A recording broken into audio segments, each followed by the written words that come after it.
Bienvenidos a este video de biología. Vamos a hablar ahora sobre otra teoría sobre el origen de la vida, la cual tiene base científica y es una de las más aceptadas en la actualidad. La teoría de la cual vamos a hablar en este video se denomina teoría de los coacervados. Fue propuesta por un bioquímico ruso de apellido Oparin. Oparin, en base a distintas experiencias y teniendo en cuenta determinadas características en relación al planeta antiguo, hace millones de años, estableció una teoría, que es justamente la de los coacervados, que trata de explicar cómo la vida pudo haberse originado. Entonces, vamos a hablar un poco sobre esas condiciones que Oparin propone que la Tierra debió reunir para que la vida se haya formado. Entonces, en primera instancia, una de esas condiciones son compuestos sencillos de carbono. Es decir, se tuvieron que haber formado en algún momento hidratos de carbono, lípidos, proteínas y ácidos nucleicos, o las unidades que los conforman, como por ejemplo glucosa, aminoácidos, ácidos grasos, ¿sí? Y nucleótidos. Además, otra de las condiciones es la presencia de diversas fuentes de energía. En relación a esto tengo que citar varias. Por ejemplo, radiaciones tanto solares como las ultravioletas o las infrarrojas, que provienen de la atmósfera también. Erupciones volcánicas, es decir, energía que viene con las erupciones volcánicas, con el magma desprendido del interior de la Tierra, y además fuentes hidrotermales, es decir, el calor propio de la Tierra, que viene del interior, que calienta el agua y hace que se convierta en una de las condiciones que se tuvieron que reunir. Lo que vamos a hacer ahora es, a través de un esquema muy sencillo que elaboré para que la teoría la explique un poco mejor y sea interpretada de una manera más fácil, es a través de este esquema justamente. En este esquema lo que yo esquematicé fue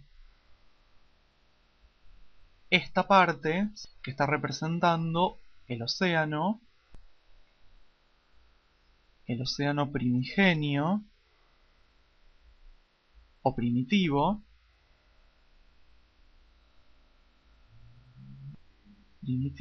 ahí. Bien, y luego acá una montaña, ¿sí? Un volcán, más específicamente. Entonces, podemos empezar a marcar las fuentes de energía. Radiaciones solares que impactan sobre la Tierra, también radiaciones UV y infrarrojas, erupciones volcánicas con la lava desprendida que llega hasta la Tierra y a veces hasta el agua, y las fuentes hidrotermales que calientan la superficie de la Tierra. Perfecto. ¿Qué características tenían los océanos primitivos? Los océanos primitivos tenían disueltos, justamente, como les comentaba antes, esos compuestos sencillos de carbono. Tenían, por ejemplo, voy a esquematizar con estas linitas, proteínas,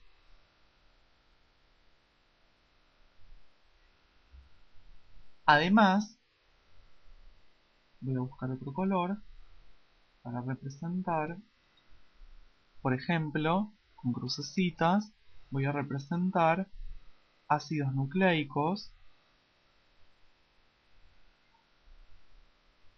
es decir, ADN y ARN, y con otro color que voy a elegir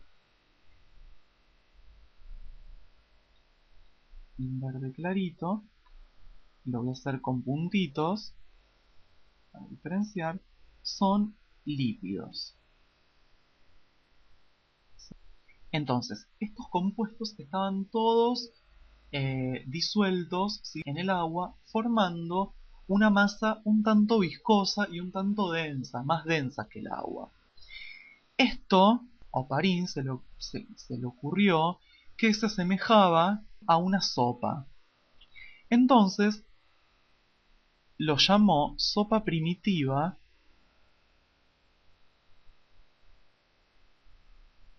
o caldo primordial,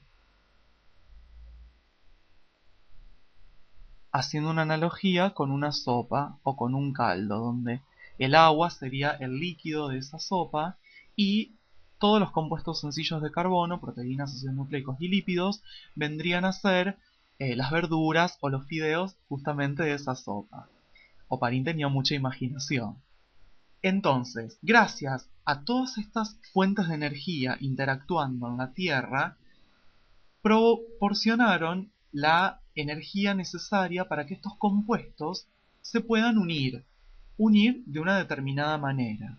¿Y cómo establecieron esa unión o cómo se agruparon? Voy a subir un poquito para consultar el código de colores. Los ácidos nucleicos en el centro.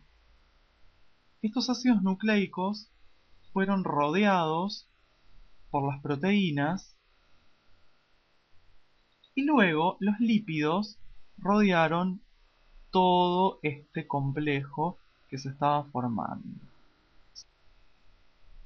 Los lípidos y las proteínas, por asociación, formaron las primeras membranas biológicas, una protomembrana biológica, ¿sí?, y el material genético en el interior.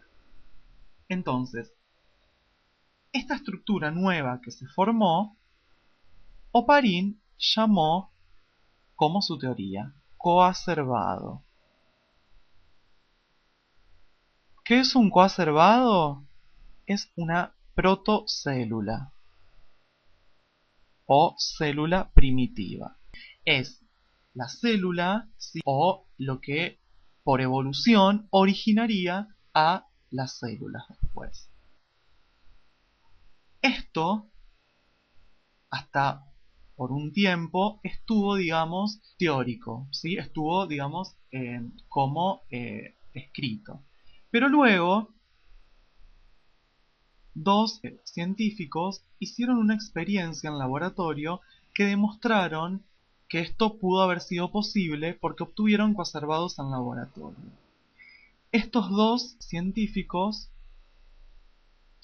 fueron Miller y Urey.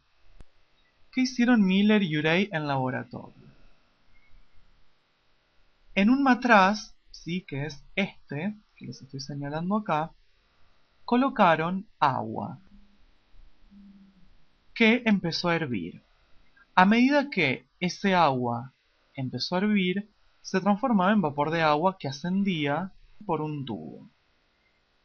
A esta altura había una llave en el dispositivo por la cual ingresaba al sistema gases. Gases que se encontraban en la atmósfera primitiva, como por ejemplo amoníaco, metano, dióxido de carbono, etc. Estos gases los hicieron ingresar. Junto con el vapor de agua, perdón, se me salió fuera, continuaban el circuito hasta llegar a otro matraz que estaba conectado con dos electrodos, uno positivo y uno negativo. Estos electrodos generaron una chispa que simulaban las fuentes de energía que estaban presentes en el planeta en la antigüedad. Con esto quisieron representar las fuentes de energía. Bien, estos compuestos que circulaban y se encontraban con la chispa provocaban o formaban, al atravesar por un condensador, que, perdón, la flecha esta iría así y esta ingresaría, porque es a contracorriente, generaban por condensación, porque el líquido que pasa por el condensador es frío, por condensación generaban un líquido que era recolectado en un vaso de precipitados. Al analizar luego de unos días el líquido o la composición de ese líquido, observaron que habían estructuras semejantes a los coacervados. Entonces, ¿por qué esta teoría tiene cierta base científica? Tanto teórica como práctica, tanto en laboratorio, porque en laboratorio fue demostrada en cierta manera.